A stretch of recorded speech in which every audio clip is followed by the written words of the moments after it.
қазір біз айтсақ сізбен бірге ой өстеді әйелдер десек солай кетеді. Қалай таратасың солай кетеді.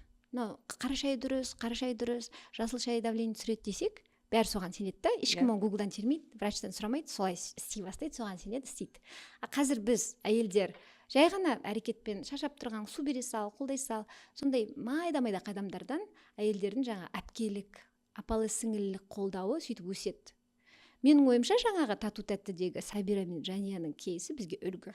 Қалай шешім қабылдаса да, балаларды әжесіз қалдырмаймын, оны 5 баланы бір өзін өсіріп атырған келінді қинамаймын, көмектесемін деп шешім қабылдаған әйелдікі тамаша қадам деп ойлаймын. Енесінікі, иә, тамаша қадам. Жігіт енді өзінің жауапкершілігін сөзіне жатыр, білмеймін не болған олардың, араласқым келмейді. Бірақ енді ол бөлек әңгіме. Бірақ әйелді қолдаған дұрыс деп ойлаймын. Көбіне қолдамай кетіп жатса, қолдаңыздаршы дегім келеді.